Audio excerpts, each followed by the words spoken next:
ଜାଣିଛୁ ଭାଇ ମୁଁ କମଳା ବିନା ଟୋଟାଲି ବଞ୍ଚିପାରିବି। କମଳା ମୋର ମୁଁ ତାର ବାସ୍ ବାସ୍। ଆଉ ମୁଁ କେତେ ଭଲ ପାଇଛି ତାର ସେମିତି କେବେ ହେଇପାରିବନି। କମଳା ମୋଠୁ ଅଲଗା କଥା। ହଁ ରାଇଟ୍। ଜାଣିଛୁ ତ ଆଉ ମୁଁ ସେଟା କେବେ ହବାକୁ ଦେବିନି ଭାଇ।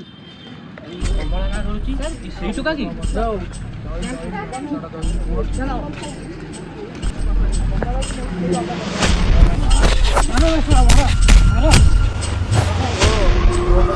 ଦିଟା ଅପସନ ଅଛି, କମଳାକୁ ଛାଡ଼ିବୁ ନା ମରିବୁ, କ'ଣ କହୁଛୁ ଠିକ ସେ କହ, ଜଲ୍ଦି କହ ବେ।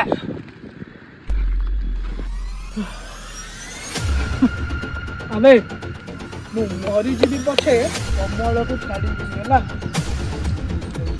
କ'ଣଟା କରିବେ?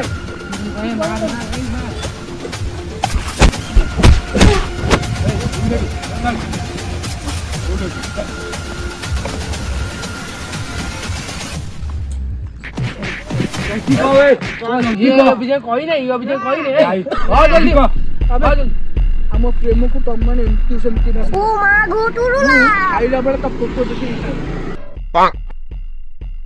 ଶୋଇଲା ବେଳେ ତା ଫଟୋ ଦେଖିକି ଶୁଏ।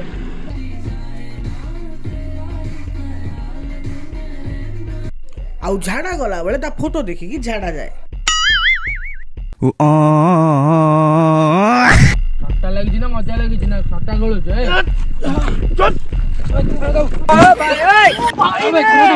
ଭାଇ ତୁ ଅଜାଗାର ଭର୍ତ୍ତି କରିଦେଲୁ। ଅଜାଗାର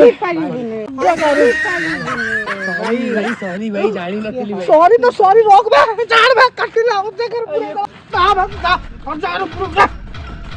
ତୁ ବୁଝିପାରୁନି। ମୋଠୁ କମଳାକୁ ଅଲଗା କରି ତମେ କାହିଁ ମତେ କହୁଛ? କମଳାର ବାବା ତୋଠୁ ଅଲଗା କରିବା ପାଇଁ ଆମକୁ ପଇସା ଦେଇଛି। କମଳାର ବାପା କ'ଣ ପାଇଁ? ସେ ତାର ଗୋଟେ ଭଲ ବିଜନେସ୍ ବାଲା ପୁଅ ଖୋଜୁଛି। କମଳାର ବାପା? ହଁ। ଏଇ କମଳାର ବାପା ତମକୁ ପଇସା ଦେଇଛି ମୋଠୁ ଅଲଗା କରିବା ପାଇଁ? ତମେ ଏତେବେଳେ ହେଲେଣି ଏଇ କମଳା କଥା କହୁଥିଲ? ଏଇ କମଳା କଥା କହୁଥିଲ? ମୁଁ ବି କୋଉ ଝିଅ କମଳା କଥା। ଗୋଟେ ଝିଅ ଅଛି କମଳା, ତା ବୟଫ୍ରେଣ୍ଡ କୁ ଖୋଜୁଛୁ ଭାଇ। ଆରେ ଭାଇ ମୁଁ ତ ଏଇ କମଳା ଖାଏ। ସେତେବେଳେ ଯୋଉ ଫୋନରେ କଥା ହଉଥିଲ ଏଇ କମଳା ବିଷୟରେ? କେତେବେଳେ? ସେତେବେଳେ ଯୋଉ କଥା ହଉଥିଲ ଫୋନରେ। ଓହୋ ମୁଁ ତ ଏଇ କମଳା ବିଷୟରେ ସାଙ୍ଗ କହୁଥିଲି ଭାଇ। କମଳା ପସନ୍ଦ ମୋର ଭାରି ପସନ୍ଦ। ତା କାହା ବିନା ମୁଁ ବଞ୍ଚି ପାରିବି ନାହିଁ। ଆଉ ତମେ ମାନେ ମତେ ଏଇ କମଳା ପାଇଁ ମାରୁଥିଲ? ହଁ।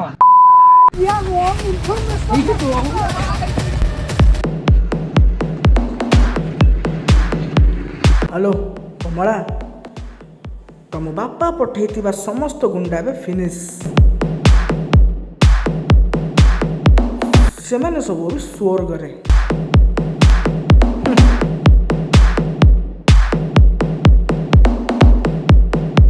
हाय गाइस, जब वीडियोटा भल लगे ताले लाइक कमेंट शेयर करेंगे।